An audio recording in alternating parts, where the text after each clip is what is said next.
Assalamualaikum warahmatullahi wabarakatuh.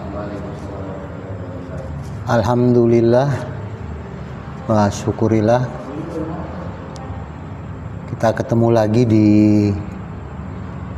kajian rutin yang dilakukan oleh Pondok Pesantren Mahasiswa Burhan Al-Hadara Gorontalo. Dan topik kali ini yang akan coba kita bahas adalah bencana dan teologi sebenarnya. Salawat kita sampaikan pada junjungan kita Nabiullah Rasulullah Muhammad SAW. Semoga berkah dari apa yang diteladankan oleh Rasulullah itu tetap menyertai kita. Sahabat semua dan khususnya yang ada di Facebook, Indonesia di saat ini sedang berduka karena ada banyak sekali kejadian bencana, khususnya yang menimpa wilayah Sumatera Utara, Sumatera Barat, dan Aceh. Itu tertimpa bencana banjir bandang, dan terakhir misalnya angka kematian dari 3 provinsi ini sudah mencapai hampir 1.100 jiwa yang meninggal, dan masih ada ratusan orang yang belum ditemukan, masih hilang. Tentu ini menjadi duka luar biasa bagi keluarga yang ditinggalkan. Tapi yang menjadi pertanyaan adalah, kenapa itu bisa terjadi? Kenapa banjir bandang terjadi tiba-tiba, alam tidak memberi peringatan sehingga manusia bisa mengamankan diri, tidak tertimpa atau tidak menerima dampak yang besar. Nah, sayangnya itu telah terjadi, dan akhirnya kita harus belajar dari apa yang telah terjadi. Jadi beberapa orang menganggap itu adalah musibah besar. Ada yang bilang bahkan itu bala.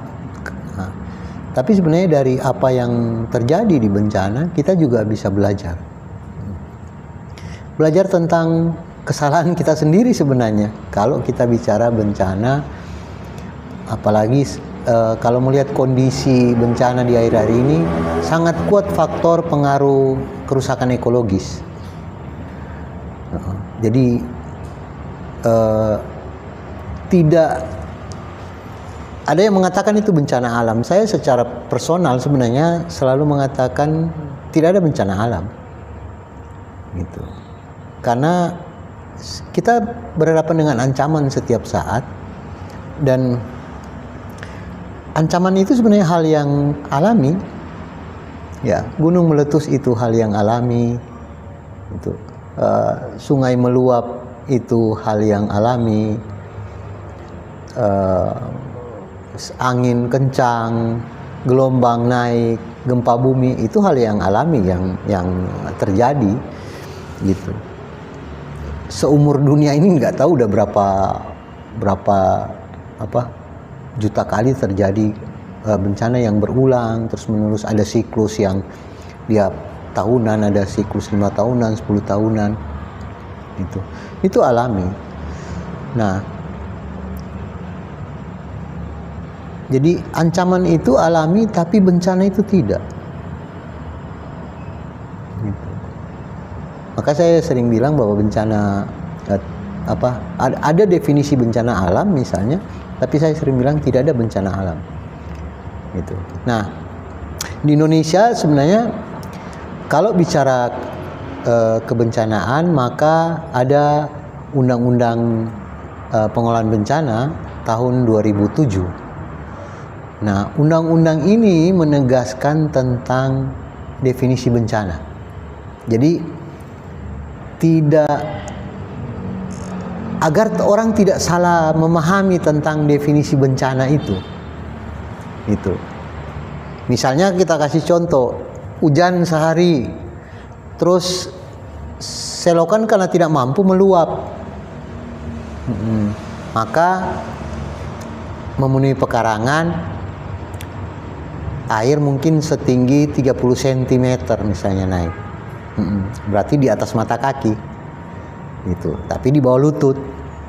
Terus kita teriak, minta bantuan. Karena kita menganggap itu bencana banjir.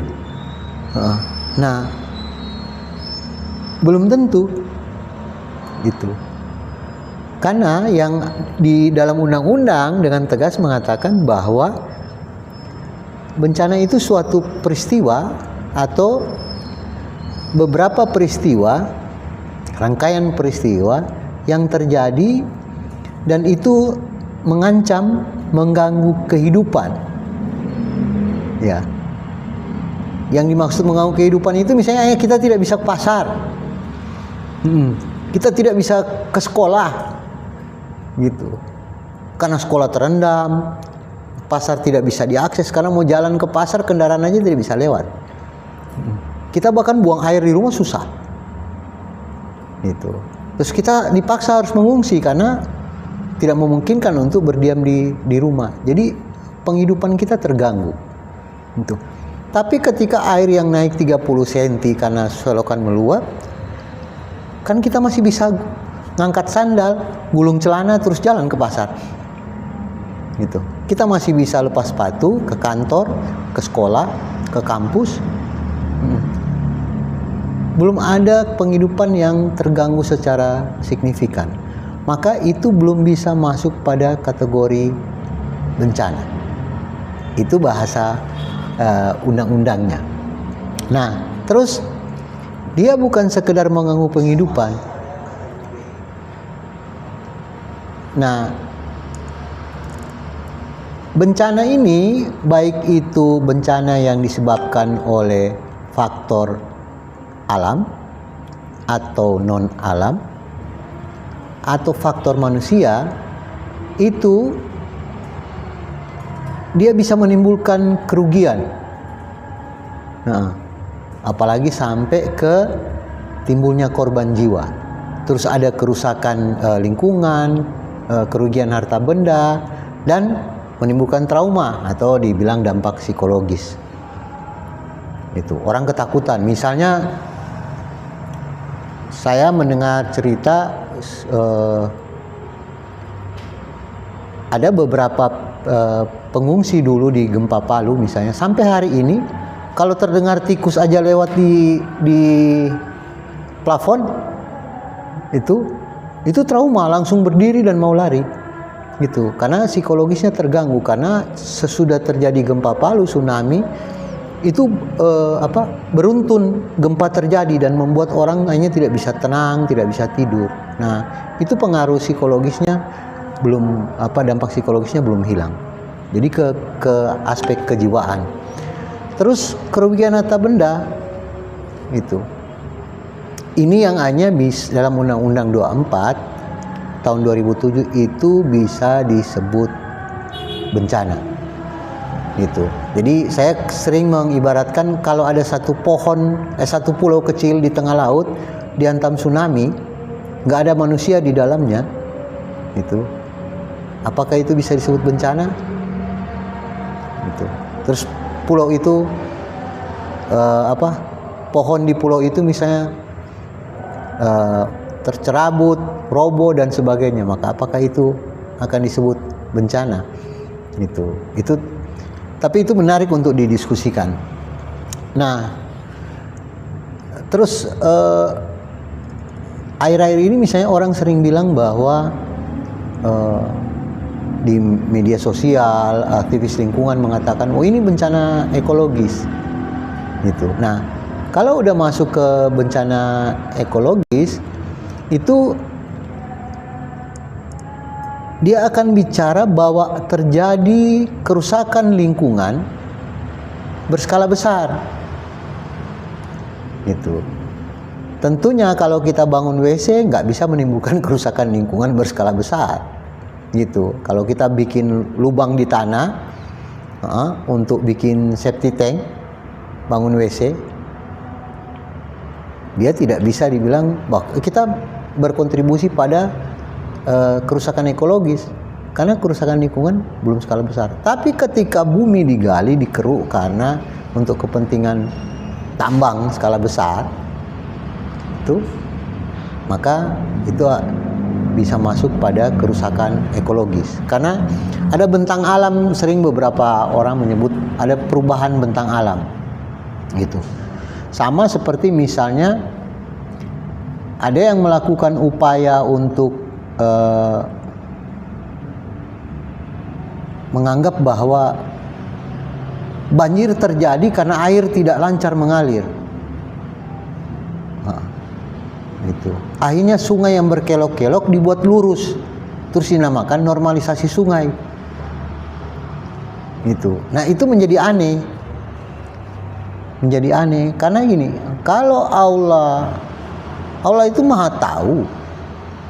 Kalau sungai itu lurus lebih baik, ngapain Allah menciptakan berkelok-kelok?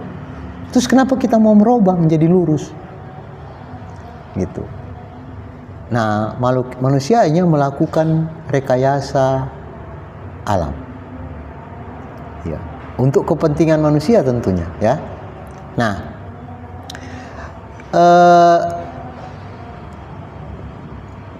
masuk ke bencana ekologis ini bicara bahwa ada kerusakan itu yang signifikan dan itu jangka panjang, gitu. Dia jangka panjang dan dia berkontribusi pada hilangnya keanekaragaman hayati misalnya, atau kepunahan spesies, bahkan kepunahan hilangnya ruang hidup manusia di dalamnya. Nah, berbeda dengan bencana alam sebenarnya, kalau bencana ekologis, maka ini merupakan akibat langsung atau tidak langsung dari aktivitas manusia. Gitu. Nanti kita lihat, misalnya sebentar saya menyiapkan animasi sebenarnya untuk menggambarkan bagaimana sebenarnya bencana ekologis itu terjadi. Itu. Nah, penyebab antara bencana yang disebut bencana alam juga bencana ekologis itu bisa dipengaruhi oleh faktor hidrometeorologi. Nah, hidromet itu ada yang di bencana, kalau belajar ilmu kebencanaan, ada istilah bencana hidromet. Hidro itu apa? Air. Meteorologi cuaca. Jadi bencana yang dipengaruhi oleh air dan cuaca. Itu. Apa saja jenis bencana itu? Banjir. Tapi salah misalnya ketika terjadi banjir terus kita salahkan air hujan. Gitu. Banjir bandang di Aceh kemarin misalnya, di Sumatera, beberapa orang yang khusus dianggap petinggi itu menyalahkan hujan. Jadi banjir bandang terjadi karena intensitas hujan yang tinggi misalnya. Gitu. Benar bahwa ada faktor yang mempengaruhi, ada faktor curah hujan misalnya. Gitu. Tapi pertanyaannya,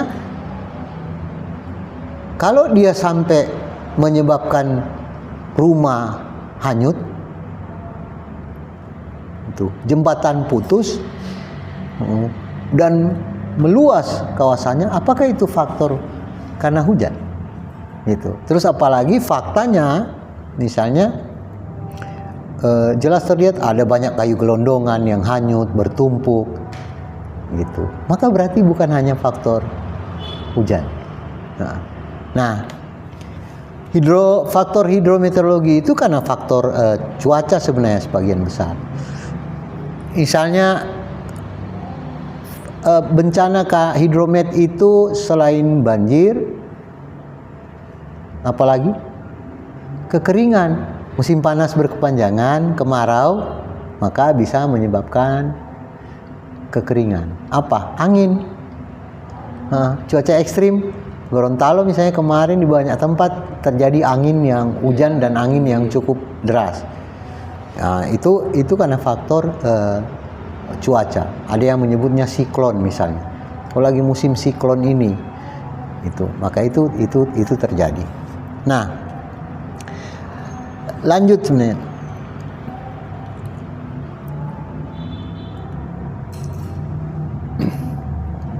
Jadi sebenarnya kalau kita bicara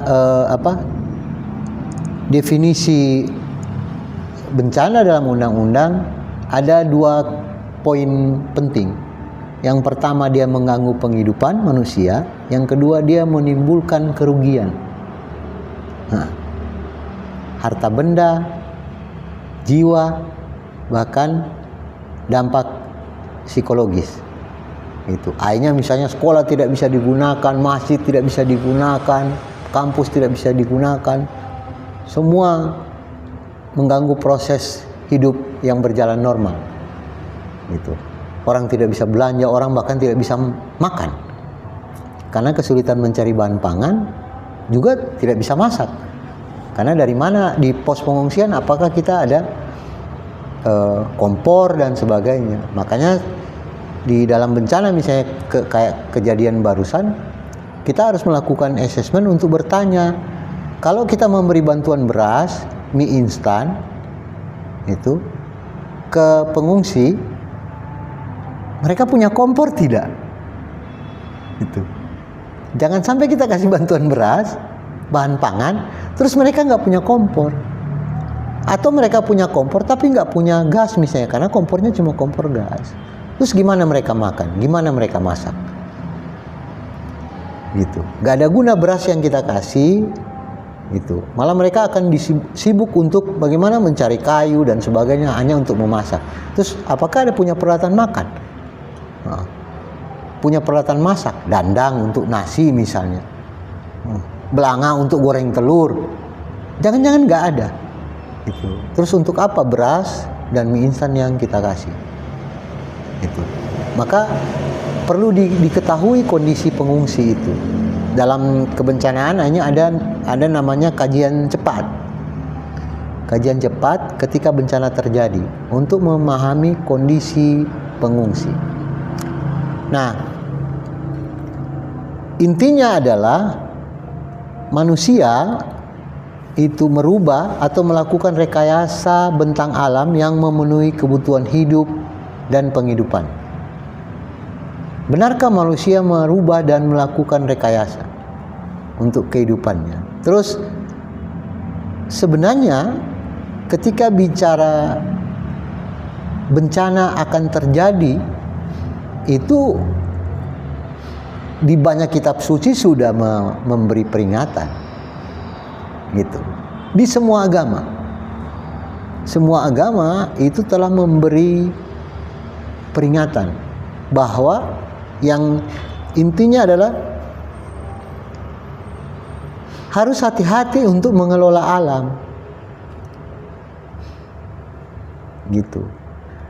Jangan semena-mena, jangan seenaknya. Benar-benar harus mengedepankan kehati-hatian. Saya misalnya dalam beberapa pertemuan selalu bilang salah satu ayat yang tidak pernah lepas saya kaji secara pribadi itu Wahyu pertama. Apa Wahyu pertama?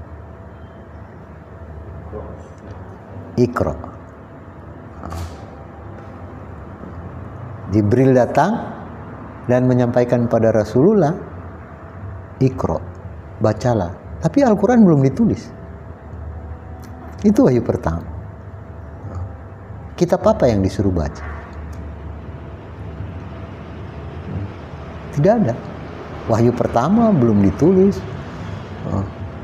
Ada sebagian ulama mengatakan Rasulullah tidak bisa membaca misalnya. Itu. Terus apa yang disuruh baca?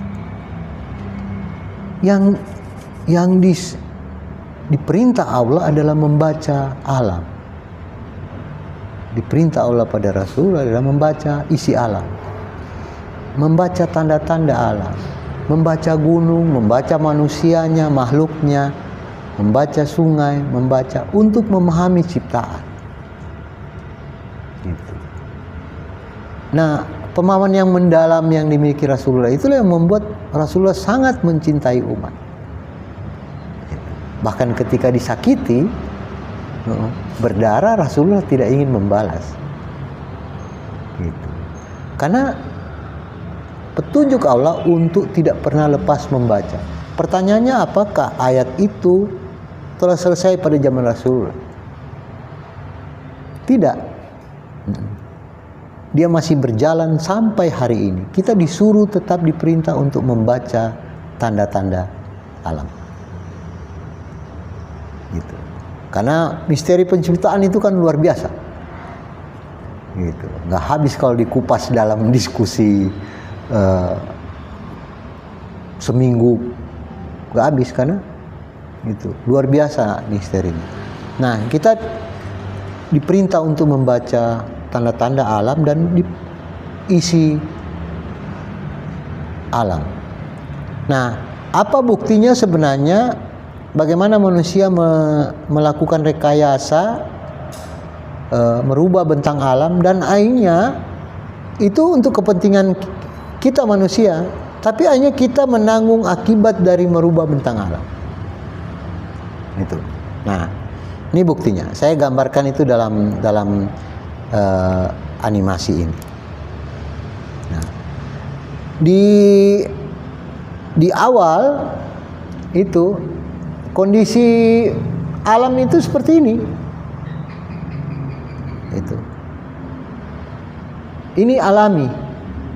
Fungsi alamiah, ada sungai sampai ke laut, terus ada pohon, bukit, gitu. Nah, ada mata air, itu.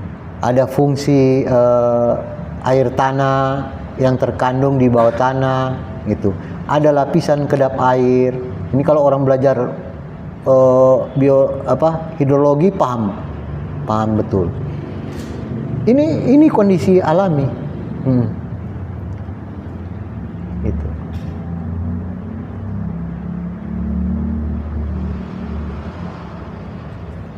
Ini kondisi alam. Terus ini sebenarnya sungai ini secara alami juga pada saat ketika hujan datang itu akan meluap karena daya tampungnya akan meluap ke sekitar, tapi tidak ada yang berteriak menjadi korban di sini karena memang secara alami terjadi ini. Makanya ini ada namanya dataran banjir. Jadi di pinggir sungai itu pasti di sekitar, makanya ada larangan, misalnya pemerintah melarang membangun radius 5 kilo misalnya dari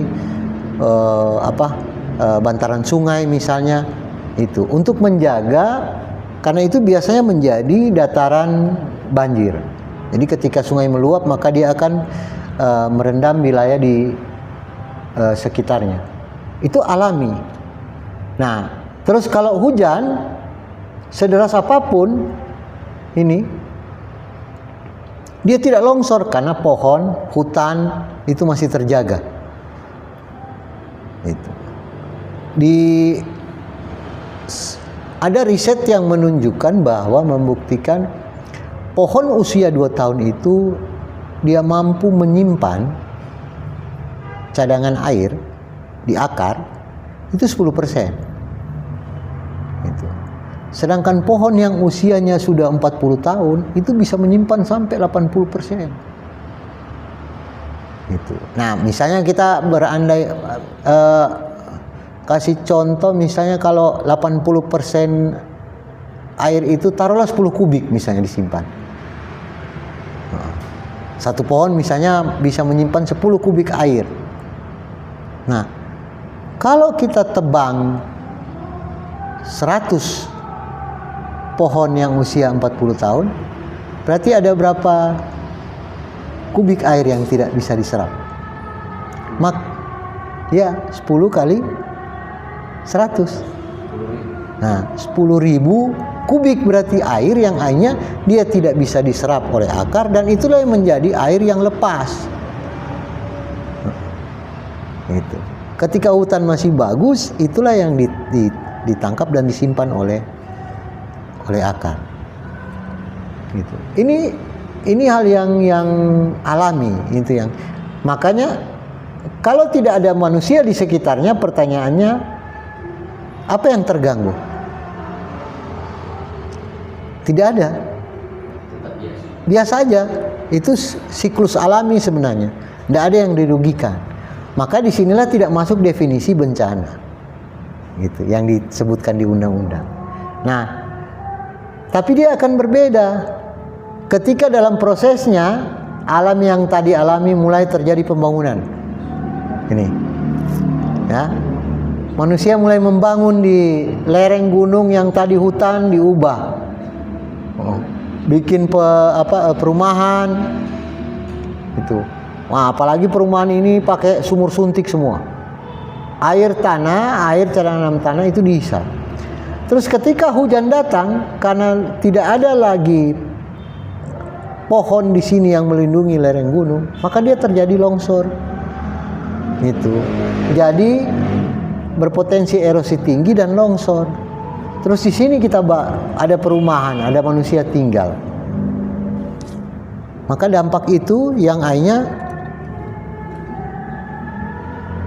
dirasakan langsung oleh manusia. Gitu. Di awal, kalaupun meluap tidak ada yang menjadi korban. Tapi karena kita membangun di sini, maka akhirnya kita menjadi korban. Inilah yang akhirnya disebut bencana. Tapi pertanyaannya, apakah gambaran ini itu bencana alam atau bencana ekologis? Ekologis. Karena kita yang merubah bentang alam ini sehingga kita menjadi korban. Kita lah yang melakukan rekayasa. Kita yang mendekatkan diri pada ancaman. Itu. Jadi misalnya kalau Anda memilih tinggal di pinggir Danau Limboto, kalau Danau Limboto meluap, terus rumah Anda tergenang, ya Anda tidak bisa juga berteriak. Ya, karena itu pilihan untuk tinggal di situ. Itu. Begitu juga di pinggir sungai. Begitu juga orang yang tinggal di pinggir pantai. Ketika tidak ada lagi pelindung di pantai, mangrove ditebang, itu hanya pantai mengalami abrasi. Terus misalnya kita terancam banjir rob, air laut meluap masuk sampai dengan, ya itu pilihan kita, resiko yang harus kita hadapi ketika kita memilih ruang hidup pada tempat-tempat yang sebenarnya itu memiliki potensi ancaman. Anda membangun rumah di kaki gunung, gitu, yang gundul, harus hati-hati karena bisa saja terjadi longsor. Nah, ini gambarannya. Nah, lanjut. Apa sebenarnya akar masalah atau penyebab bencana ekologis? Sebagian besar itu saat ini faktor paling besar adalah faktor deforestasi dan perubahan tata guna lahan sebenarnya. Sederhananya seperti itu. Tadi saya sebut potensi pohon, yang salah satu manfaat pohon, penebangan pohon, terus itu dikonversi, jadi istilahnya deforestasi, dikonversi untuk pembukaan lahan besar-besaran untuk perkebunan, pertanian skala besar, misalnya perkebunan sawit, terus untuk pertambangan dan proyek-proyek infrastruktur besar misalnya, itu berkontribusi pada terjadinya deforestasi dan perubahan tata guna lahan, dan itu menjadi salah satu akar masalah penyebab bencana ekologis. Terus yang berikut ada polusi, misalnya polusi industri dan juga dampak dari apa yang kita lakukan di ruang yang rumah tangga, misalnya di domestik. Pembuangan limbah kalau di industri misalnya, pembuangan limbah ke badan air, baik ke sungai maupun ke laut. Terus juga di pelepasan pembakaran, misalnya di tambang batu bara atau pembangkit listrik tenaga batu bara, hanya menyebabkan pencemaran udara. Terus juga sampah rumah tangga dan sampah industri. Ini beberapa akar masalah yang kerap muncul menjadi penyebab bencana ekologis. Terus berikutnya adalah perubahan iklim global. Peningkatan emisi gas rumah kaca, CO2 dan gas metan, dan ini dipengaruhi oleh akibat penggunaan bahan bakar fosil yang berlebihan. Nah, kalau beberapa tahun kemarin itu orang masih bicara tentang pemanasan global, nah di akhir-akhir ini levelnya udah naik, bukan lagi pemanasan global, tapi pendidihan global. Ya, jadi bukan lagi panas, tapi sudah mendidih, gitu. Makanya hanya pertanyaannya adalah, itu disebabkan faktor apa? Kok panas? Kita berada di luar rumah, ada pohon, tapi udara terasa panas. Ada angin, kadang kita tidak merasa sejuk, gitu. Nah, kita berkontribusi di dalamnya, gitu. AC misalnya. Nah, kita pakai penyejuk ruangan, pakai AC pasang. Oh, senang dalam rumah dingin. Tapi coba Anda berdiri di bawah buangan. Jadi biasanya kalau AC kan di luar ada pembuangan AC-nya, berdiri di situ. Itu uap panas yang akan Anda rasakan keluar. Jadi uap dingin udara dingin dari luar ditarik masuk ke dalam rumah, terus dikeluarkan lagi panasnya keluar. Gitu. Nah, itu kita berkontribusi untuk menggunakan alat-alat pendukung rumah tangga sebenarnya yang menyebabkan bukan sekedar terjadi pemanasan global, tapi sudah masuk pada pendidihan global. Nah, berikutnya eksploitasi sumber daya alam secara berlebihan misalnya. Baik itu di sektor perikanan, misalnya ada overfishing, penggunaan alat tangkap yang tidak ramah. Terus pemanfaatan sumber daya hutan yang tidak terkendali, sebenarnya dia destruktif. Kemarin misalnya ketika terjadi bencana di Sumatera barusan, itu beberapa pihak menyalahkan bahwa atau mengatakan itu akibat pertambangan liar. Jadi bencana banjir bandang itu terjadi akibat pertambangan liar dan penebangan liar. Padahal di hulu itu perusahaan besar yang berjalan. Jadi yang disalahkan jadi kambing hitam adalah masyarakat. Perusahaannya hanya tidak dilihat sebagai penyebab. Pertanyaannya, kalau masyarakat melakukan penebangan, gitu, berapa banyak daya dia punya daya rusak, tapi daya rusaknya mungkin lebih lambat dibanding yang dilakukan perusahaan secara besar. Gitu. Nah, lagi-lagi karena ada masyarakat di situ yang juga sama-sama memanfaatkan kayu, memanfaatkan potensi mineral di dalam, maka itulah yang menjadi kambing hitam. Terus perusahaan besar yang sebenarnya berkontribusi paling signifikan untuk menyebabkan terjadinya kerusakan ekologis itu seolah-olah tidak bersalah.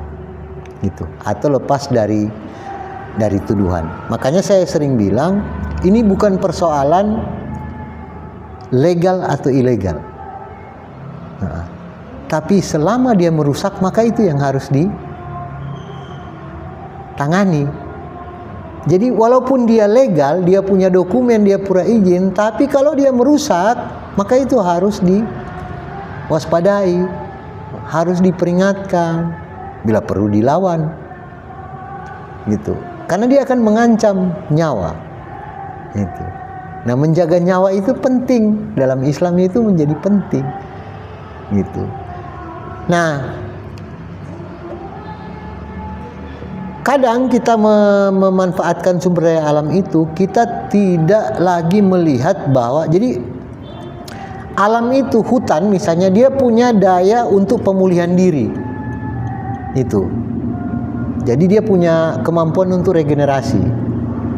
Kita mungkin kalau teman-teman yang biasa di kebun, kita biar ke kebun misalnya, habis kita paras, kita pangkas pohonnya, kita tanami, terus habis itu coba kita biarkan. Dalam fase 2-3 tahun dia akan tumbuh lagi.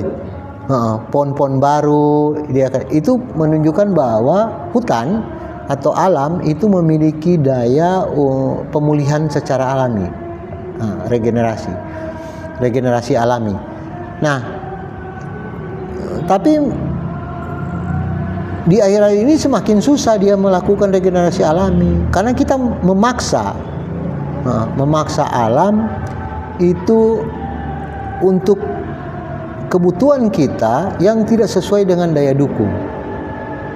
Misalnya gini, kebutuhan kita itu pertanian jagung,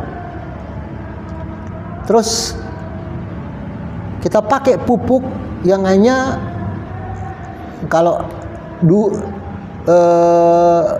dulu ada namanya revolusi hijau yang hanya menggunakan pupuk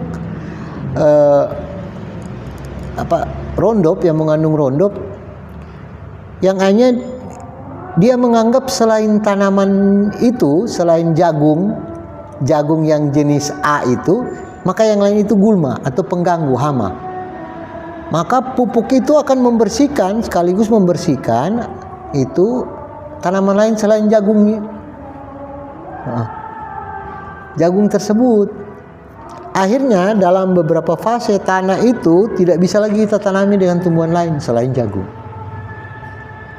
Gitu. Nah itu terjadi. Jadi daya dukung alam itu tidak lagi kita lihat. Gitu. Terus apalagi kita menanam jagung misalnya di lahan-lahan miring tanpa menggunakan kaidah konservasi tanah. Kita tidak membuat terasering misalnya, sehingga dia rawan longsor. Nah, berikutnya adalah pola pertanian yang saya bilang tadi sesuai konservasi tanah. Misalnya itu pola pertanian yang tidak sesuai, yang hanya tidak melihat daya dukung dan cenderung, kalau istilah sederhananya, biasa kan kalau orang nanam jagung itu tugal kan, nah pakai kayak kayu patok, dilubangi tanah, taruh 3-4 butir jagung kan, cek. Nah di Gorontalo tuh ada yang aneh,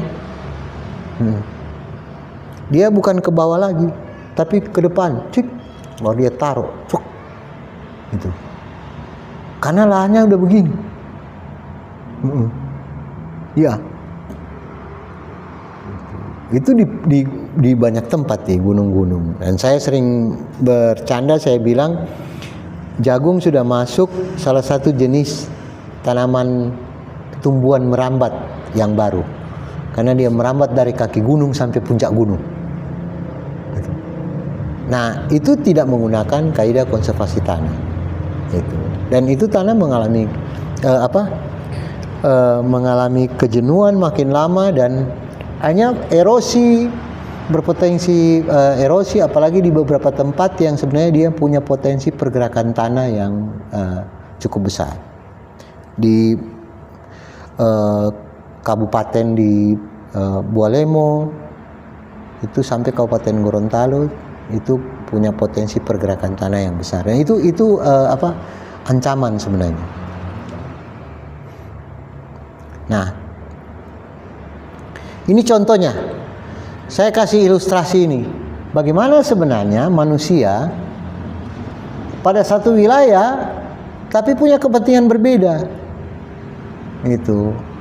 Ini yang hanya disebut dengan konflik wilayah kelola, konflik ruang. Gitu. Dalam satu ruang yang sama, ada yang ingin memancing, ada yang ingin piknik, ada yang justru membuang limbah, ada yang sedang reklamasi misalnya wilayah pantai, ada yang sedang menyelam, ada yang menambang, itu. Jadi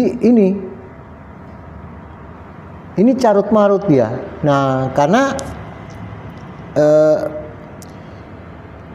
semua orang punya kepentingan untuk bagaimana memperoleh hak akses atas ruang-ruang yang ada. Semakin bertambah jumlah jiwa manusia, maka semakin tinggi kebutuhan untuk mendapatkan lahan, baik untuk hunian maupun untuk penghidupan, pertanian, perkebunan, dan juga dipengaruhi oleh faktor kebutuhan infrastruktur pendukung misalnya.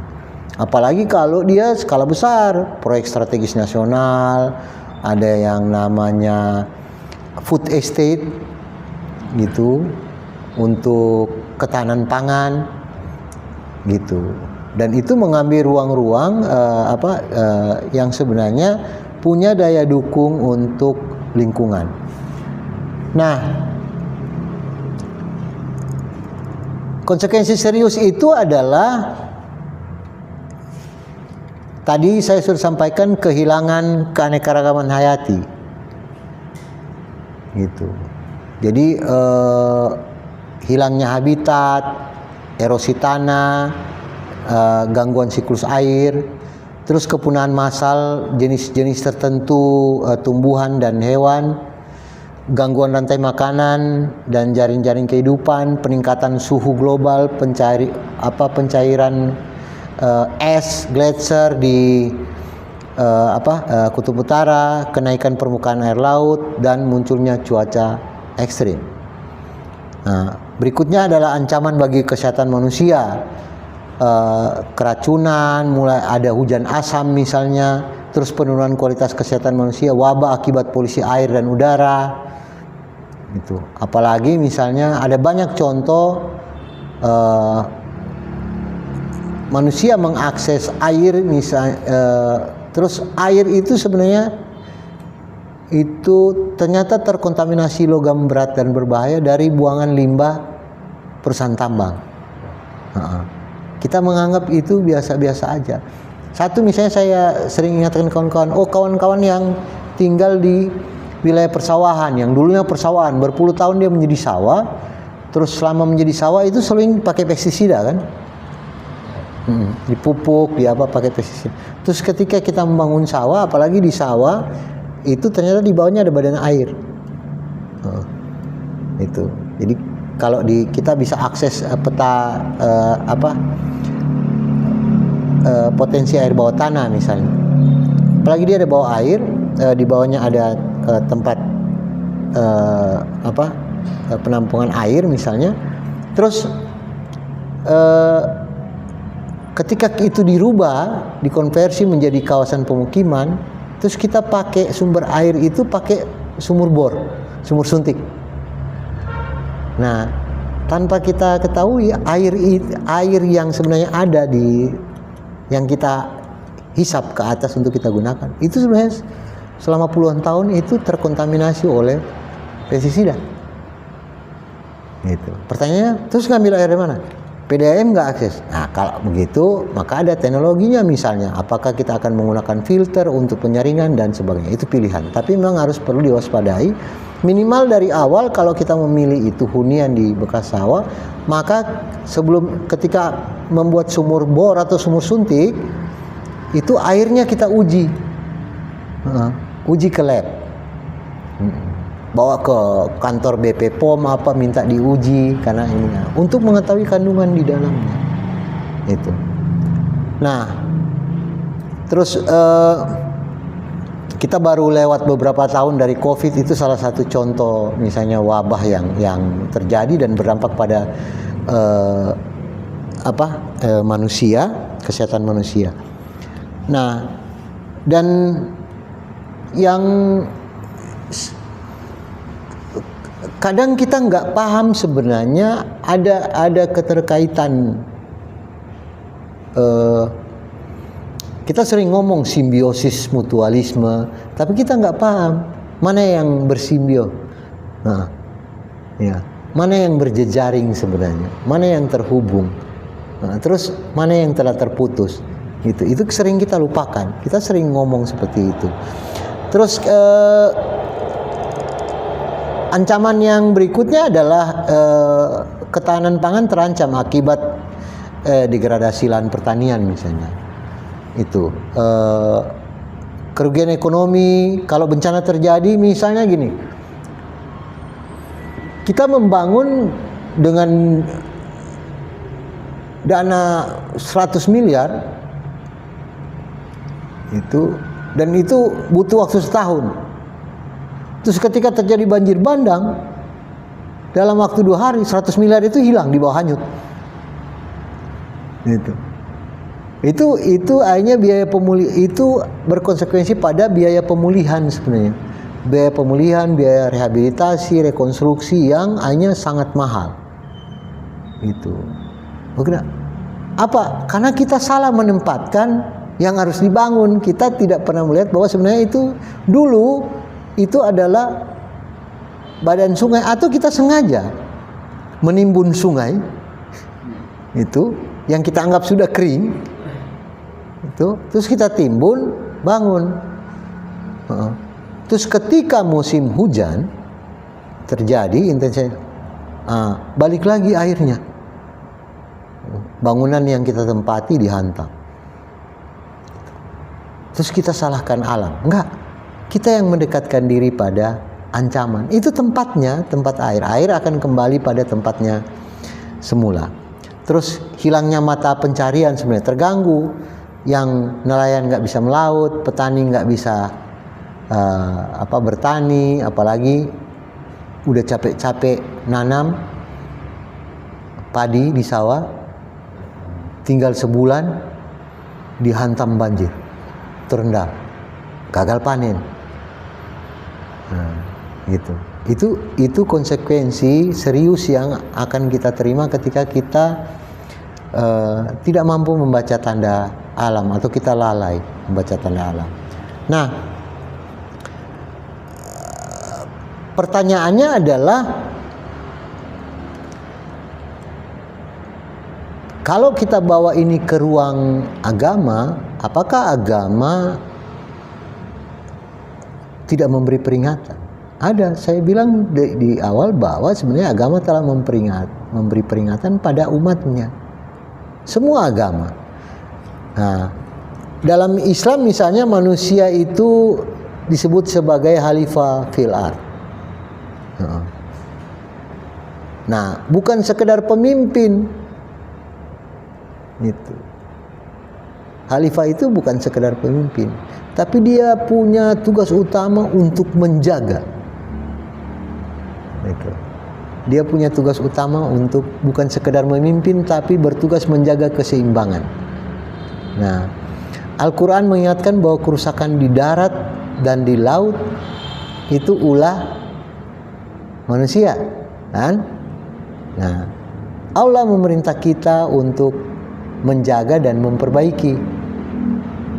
Gitu. Nah, itu Islam. Bagaimana dengan Kristen, Protestan, Katolik? Itu ada dengan tegas dinyatakan dalam Kejadian itu tentang mandat penciptaan yang menegaskan bahwa manusia harus menjaga bumi dengan kasih, bukan dengan merusaknya. Itu di Perjanjian Lama. Gitu. Ini bicara kejadian itu salah satu kitab dalam Perjanjian Lama, surah dalam Perjanjian Lama yang menceritakan tentang bagaimana alam terjadi. Terus Hindu juga, Hindu malah itu di Bali itu menjadi salah satu landasan atau pijakan disebut dengan Trihita Karana. Jadi ini hubungan manusia dengan pencipta, ya, dengan Tuhan, hubungan manusia dengan manusia, dan hubungan manusia dengan alam. Itu Trihita Karana dalam Hindu. Nah, Buddha itu mengajarkan tentang ajaran Bhavana Sati namanya. Ini menjadi landasan kesadaran manusia terhadap kelestarian dan keselarasan dengan alam semesta. Ada yang ditekankan dalam Bhavana Sati tentang keterhubungan semua makhluk. Gitu. Jadi tidak ada yang diciptakan Tuhan yang tidak ada keterkaitan. Terus tidak ada yang diciptakan Tuhan yang tidak berguna. Gitu. Ada, misalnya kita sederhananya bilang, apa sih gunanya nyamuk? Apa kerjanya nyamuk? Iya, bikin bising di telinga, habis itu menggigit, menghisap darah. Apa gunanya nyamuk itu? Ada yang bilang, oh salah satu guna nyamuk itu dia rantai makanan, dia dimakan cicak. Ya, ada lagunya kan?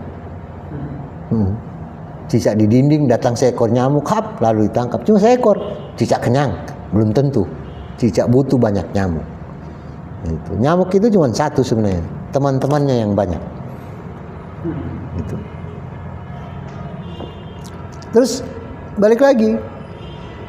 Kalau gitu sia-sia dong Allah bikin nyamuk, nggak ada gunanya. Nggak. Jangan remehkan nyamuk. Nah, karena adanya nyamuk, maka ada banyak pekerja itu yang menerima upah itu hidup dari bekerja di perusahaan yang memproduksi obat nyamuk, yang memproduksi lotion anti nyamuk. Itu banyak sekali mereknya. Itu dari nyamuk yang kita anggap nggak ada guna, dia kerjanya cuman bikin bising telinga, terus menggigit dan menghisap darah, malah lebih banyak memberi menjadi sumber penyakit, misalnya ada demam berdarah, malaria dan sebagainya. Tapi dari situlah manusia hanya mendapat penghidupan itu bekerja untuk memproduksi sesuatu yang berkaitan dengan nyamuk, membuat kelambu. Itu berkontribusi pada penghidupan manusia. Itu. Terus ilmu pengetahuan berkembang, ada dokter yang ahli malaria, ada dari nyamuk yang sekecil itu, maka manusia menggunakan akalnya untuk mengembangkan ilmu pengetahuan, untuk menjaga penghidupannya. Gitu. Jadi tidak ada yang sia-sia yang diciptakan oleh Allah. Lanjut misalnya bahkan di Konghucu itu ada namanya konsep sancai. Jadi bagaimana menjaga hubungan harmonis antara langit atau tian dan bumi itu dan manusia. Nah, menurut pemahaman Konghucu, bila terselenggara maka kesejahteraan. Jadi kalau dia seimbang, harmonis antara langit, bumi dan manusia, maka kesejahteraan itu akan meliputi langit dan bumi serta segala semua makhluk dan benda akan terpelihara, sejahtera dan terpelihara. Itu. Dulu di satu tempat misalnya banyak pohon durian, tapi hasil duriannya sedikit.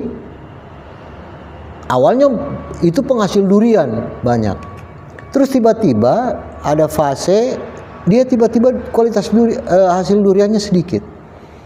Orang bingung, ada apa? Apa yang menjadi penyebab? Nah, saya diajak ke sana, terus saya lihat ternyata di sana orang nangkap kelelawar. Karena mereka nganggap nggak ada guna.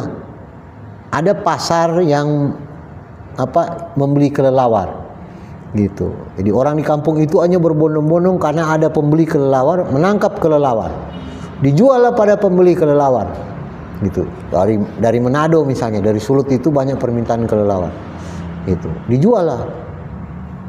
Nah, konsekuensinya adalah buah durian berkurang. Bahkan ada yang tidak ada, biasa berbuah. Terus orang bingung, ada hubungan apa antara durian dan kelelawar? Bunga durian itu diserbuki oleh kelelawar. Begitu juga manggis. Itu. Dia bukan diserbuk oleh kupu-kupu. Itu. Nah, kalau kelelawar habis, apa yang itu akan berdampak pada ekosistem, sebenarnya pada jaring-jaring kehidupan yang sebenarnya sudah berjalan secara alami. Itu. Taman nasional misalnya, di hutan tiba-tiba kebun warga diserang babi. Babi hutan. Apakah itu sering terjadi? Dulu tidak. Terus akhir-akhir ini makin banyak babi masuk ke kebun. Kenapa? Ternyata perburuan ular yang tinggi. Jadi orang berburu ular, akhirnya itu memicu.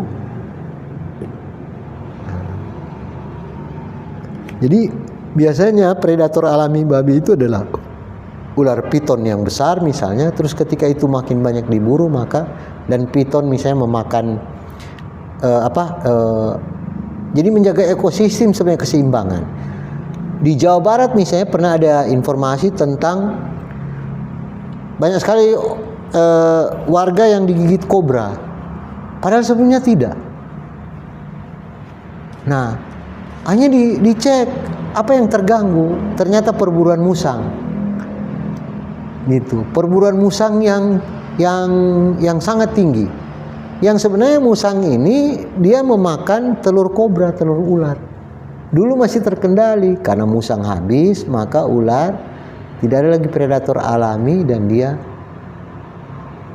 berkembang lebih banyak. Makanya dia mengancam manusia. Itu. Jadi dalam semua agama itu apalagi kalau bicara kearifan tradisional. Jadi ada keyakinan, kepercayaan. Itu makin kuat lagi bicara tentang bagaimana menjaga alam misalnya. Gorontalo punya tradisi tentang itu. Nah,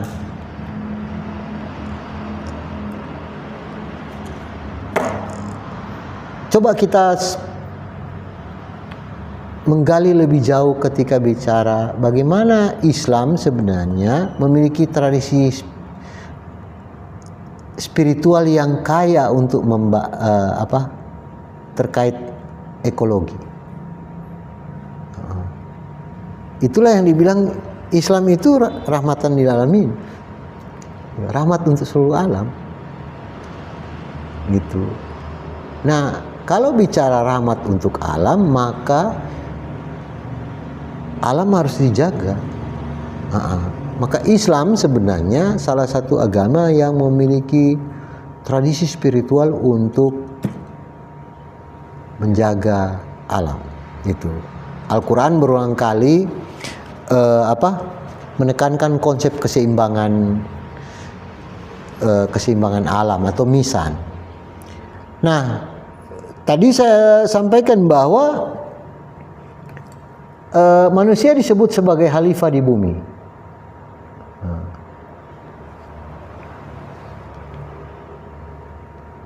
Itu.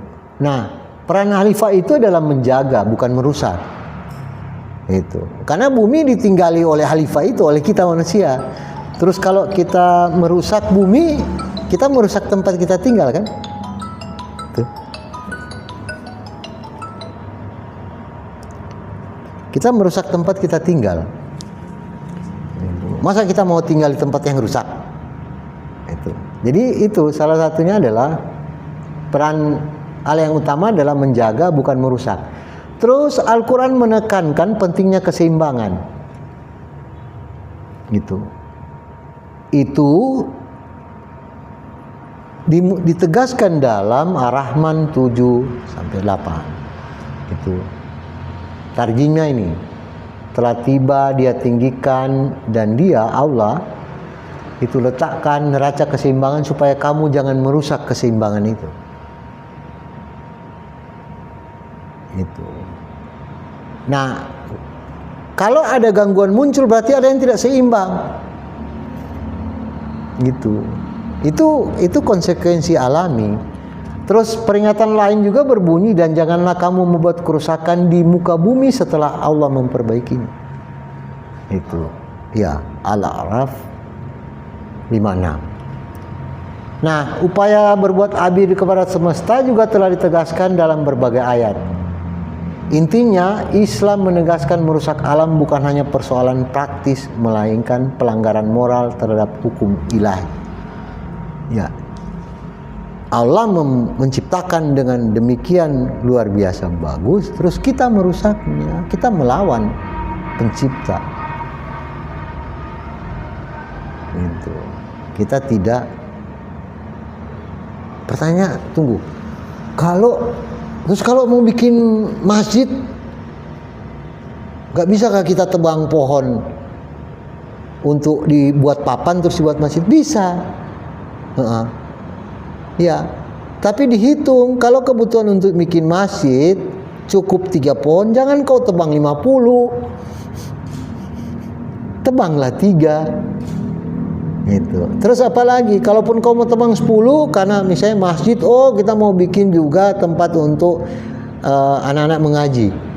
Oke, atau kita simpan lagi papannya untuk kebutuhan yang lain, misalnya pemeliharaan dan lain-lain. Oke. Tapi habis itu kita lakukan pembibitan misalnya untuk mengganti pohon yang kita telah tebang. Biarkan dia tumbuh kembali, dipelihara. Sehingga kalau masjid ini rusak, kita butuh papan, ada. Karena tumbuh lagi. Begitu terus. Jadi sebenarnya tugas kita adalah menjaga, memelihara. Gitu. Nah, jadi jangan membuat kerusakan sebenarnya, karena Allah telah memperbaiki. Nah, pertanyaannya apa yang bisa kita lakukan? Ini ayat yang paling sering digunakan untuk mewarning kita.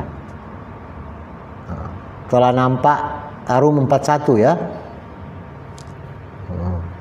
Kerusakan di darat dan di laut karena perbuatan manusia. Dan ini mengingatkan kembali manusia sebenarnya untuk memperbaiki, kembali ke jalan yang benar itu untuk memperbaiki sebenarnya. Nah, apa yang bisa kita lakukan? Saya nggak mau muluk-muluk. Misalnya sekarang begini, kurangi sampah plastik, oke.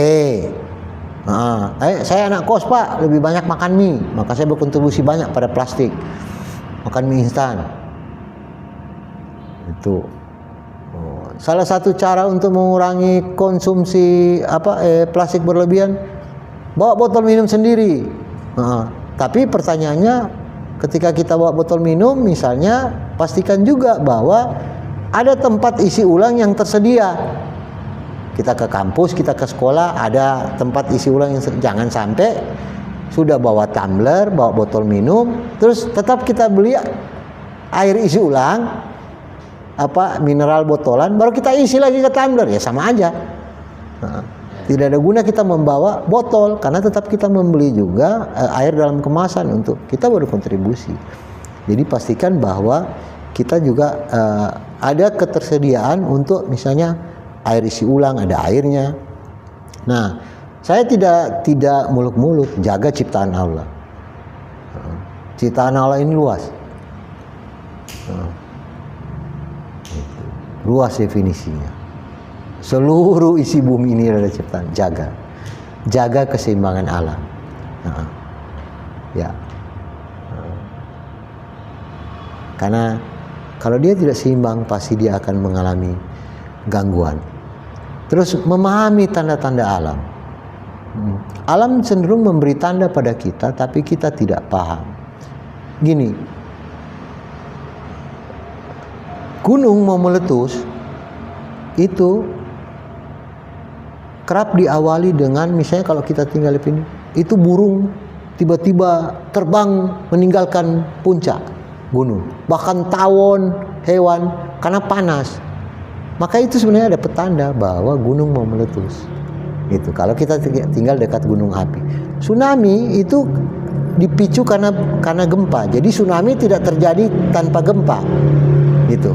Nah, kalau sudah gempa terus ada warning tsunami, maka tanda bahwa betul-betul akan terjadi.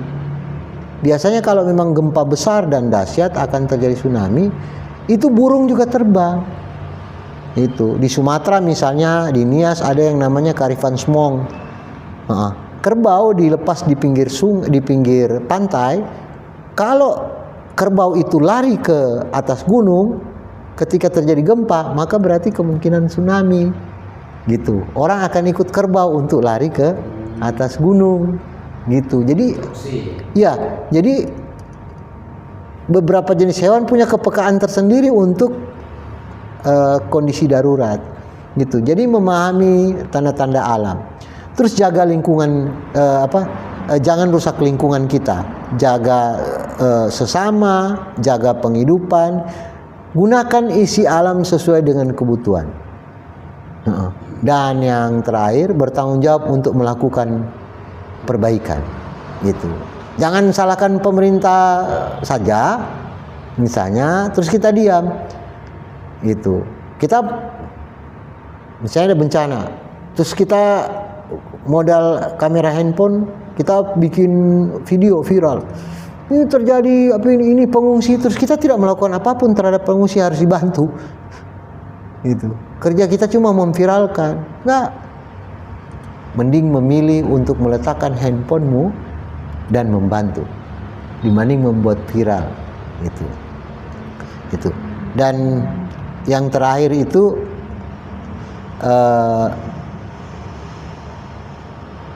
salah satu perawi hadis, Tabrani itu telah mengatakan kiamat, Rasulullah mengatakan bahwa kiamat itu tidak akan datang hingga gunung-gunung berpindah dari tempatnya dan kalian melihat hal-hal yang belum pernah kalian saksikan. Gunung berpindah dari tempatnya, gimana caranya? Gunung jalan? Enggak. Dulu ada gunung di sebelah barat, terus datang perusahaan tambang, dia bom, dia keruk, hilang gunung itu. Ya. Jadi bukan berarti secara harfiah gunung mau jalan berpindah tiba-tiba, enggak. Kita manusia yang membuat gunung itu berpindah. Berpindahnya kemana? Gunung digali, materialnya digunakan untuk tambang, gunung digali, digunakan untuk menimbun laut, reklamasi. Kita yang memindahkan gunung itu yang sebenarnya ada di tempatnya di situ. Itu. Nah, terakhir, bencana ekologis itu adalah ancaman nyata di depan mata yang disebabkan oleh tindakan kolektif manusia, dan solusinya juga ada di tangan kolektif seluruh manusia. Agama intinya ketika bicara religi, bicara teologi, agama apapun telah memberi peringatan, memberi petunjuk tentang akan terjadi bencana, akan terjadi hal-hal yang hanya mengganggu penghidupan kita karena kita tidak peduli atau kita tidak kita hanya memahami kulit luar dari agama. Kita menganggap bahwa agama itu hanya sekedar ibadah dengan berdoa, sembahyang, tapi tidak melakukan praktek bagaimana menjaga penghidupan, menjaga manusia, dan apalagi menjaga alam. Itu yang bisa saya sampaikan dalam kajian singkat kita tentang bencana dan ekologi. Bagi ada yang ingin bertanya, silahkan, dan mari kita belajar bersama tentang bagaimana menjaga alam. Terima kasih. Wallahul muwaffiq ila aqwamit thoriq. Assalamualaikum warahmatullahi wabarakatuh.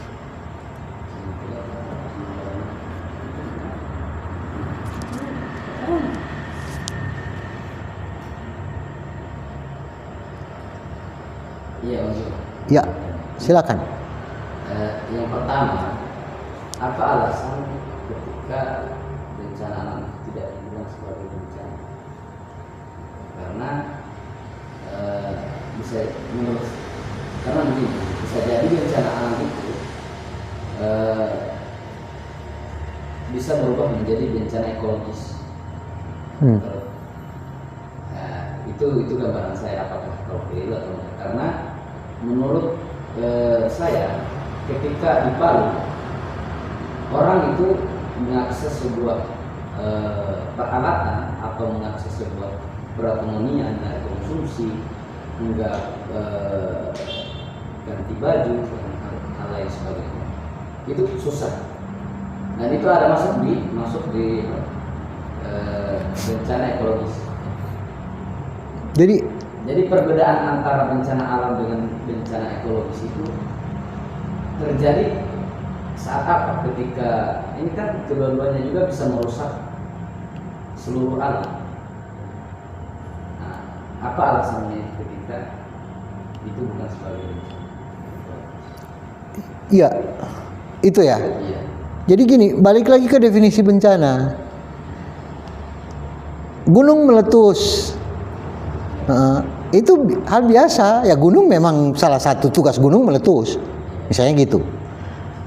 Tapi letusan gunung itu tidak berdampak apapun pada manusia, maka dia belum tentu bisa disebut bencana karena tidak ada yang dirugikan. Sungai meluap, tapi tidak ada yang terganggu, tidak ada rumah yang tergenang, tidak ada rumah yang hanyut, biasa aja. Itu alami. Ya, terus kita bilang terjadi bencana banjir, siapa yang kebanjiran? Nggak ada. Sungai meluap biasa aja, gitu. Tidak ada manusia yang terganggu. Jadi intinya ketika masuk kategori bencana, maka ada unsur manusianya yang terganggu, penghidupannya, aktivitasnya, dan itu menyebabkan terjadinya kerugian secara material, ekonomi, itu sampai psikologi. Jadi kalau cuma sekedar misalnya gini, ada gunung meletus di bawah laut, siapa yang rugi? Ada ikan mati, biasa aja, alami. Itu hal yang biasa terjadi. Jadi itu fenomena alam namanya, bukan bencana alam. Gitu. Nah, Palu, jelas tsunami menyebabkan ratusan banyak yang meninggal, itu banyak rumah hancur, banyak orang ngungsi, banyak itu disebut bencana alam. Gitu. Nah, tapi di Aceh, Sumatera Utara, Sumatera Barat, dia tidak sekedar bisa disebut bencana alam. Karena ada ulah manusia yang memicu sehingga maka dia masuk pada definisi bencana ekologis. Nah, di Palu bahkan ada yang kait-kaitkan terjadi tsunami, itu bala, karena manusia tidak sholat lagi, tidak taat lagi pada apa ini. Indikator hanya bala itu orang pakai indikator sholat Islam misalnya. Terus berarti kalau yang di tempat lain tidak akan terjadi bencana karena bukan Islam.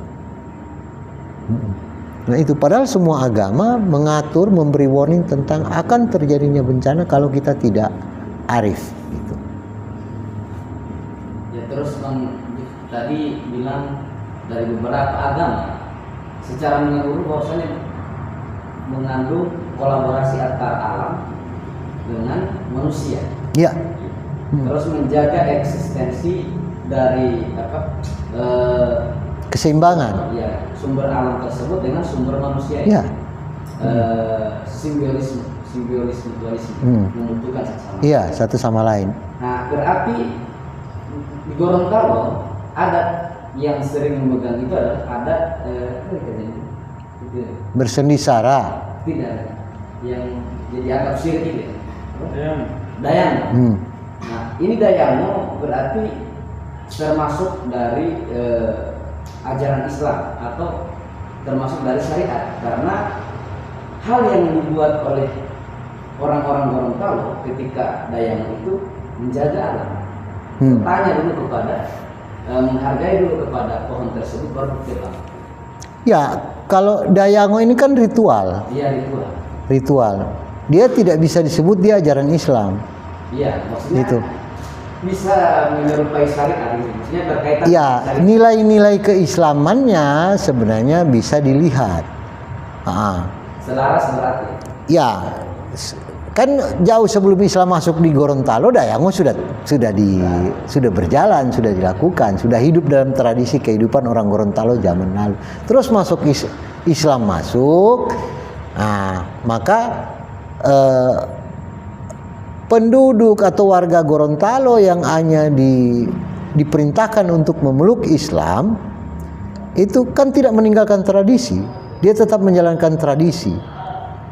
Dayango. Nah dulu misalnya ketika dia Dayango itu dimulai dengan prosesi untuk ziarah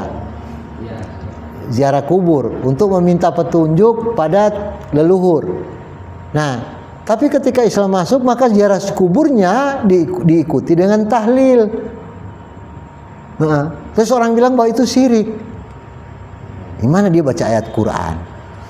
Itu sesat. Membaca ayat Quran kok sesat, gitu kan? Gitu. Nah, terus apa yang dilakukan Dayango? Kalau ada yang sakit satu kampung, maka dia lakukan prosesi, misalnya untuk meminta pada Sang Pencipta itu untuk menarik penyakitnya, untuk menyembuhkan. Ada wabah, waktu Covid bahkan di kabupaten, di beberapa tempat desa-desa itu melakukan Dayango untuk menolak wabah. Gitu.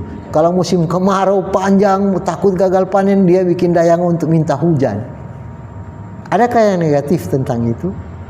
Nah, kalau dia bikin Dayango untuk perang saling bunuh, itu bahaya.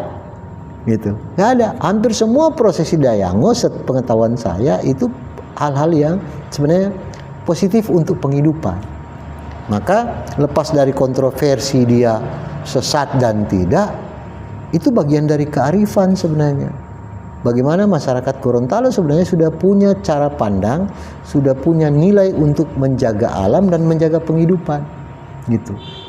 Nah, karena mau dibilang sesat pun orang tetap menjalankan karena kebutuhan.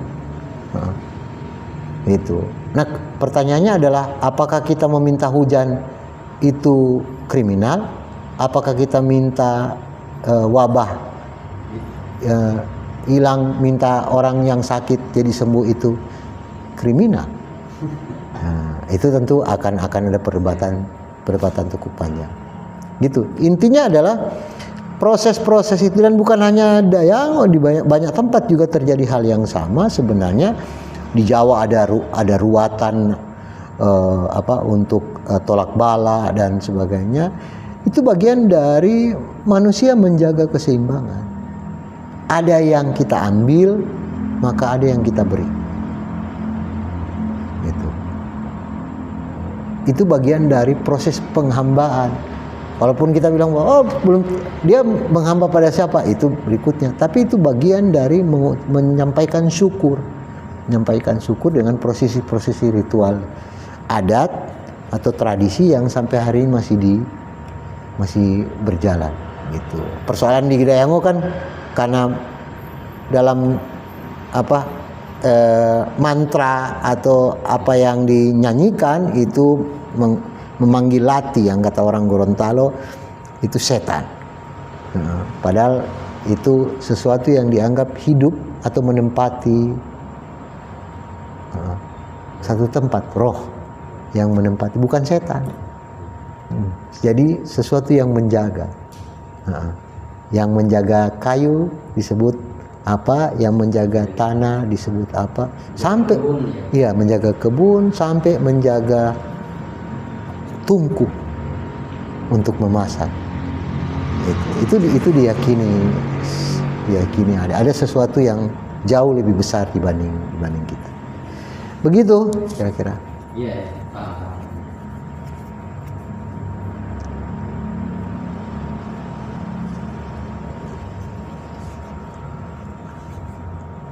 Oke. Masih ada lagi? Nah, jadi saya ingin menutup kajian kita malam ini dengan menegaskan kembali bahwa apa yang kita lakukan sebagai khalifah itu juga akan kita tuai. Ya. Kalau kita salah mengambil langkah kebijakan, maka kita akan tertimpa kesalahan itu sendiri. Itu. Tadi kalau kita balik lagi, maka jaga keseimbangan, jaga kehidupan. Dan yang paling utama adalah menjaga nyawa. Itu. Kalau terjadi bencana, jangan berpikir menyelamatkan harta benda. Nyawa menjadi utama. Itu. Karena harta benda tak ada gunanya kalau tak ada manusia yang hidup. Itu. Mudah-mudahan apa yang saya sampaikan bisa memberi tambahan pengetahuan walaupun sedikit, juga mengajak kita untuk lebih jauh memahami apa yang terjadi di sekitar kita, kaitannya dengan bencana, dan khususnya airan ini sering disebut bencana ekologis. Kaitannya dengan agama yang kita anut, kita yakini adalah sesuatu yang benar, dan bagaimana menjalankan agama dengan benar yang hanya itu bermanfaat bagi manusia dan alam. Dan mari berdoa bersama-sama, meminta pada Allah Subhanahu wa Ta'ala semoga kita selalu dilindungi dari segala mara bahaya, dimudahkan untuk mencari jalan keluar ketika ada masalah yang kita hadapi dalam kehidupan ini. Demikian, terima kasih bagi sahabat-sahabat yang sudah mengikuti proses kajian ini. Kita akan ketemu di kajian Pondok Pesantren Mahasiswa Burhan Al-Adara di kesempatan yang kedua. Itu. Terima kasih. Wallahul muwaffiq ila aqwamit thariq. Assalamualaikum warahmatullahi wabarakatuh.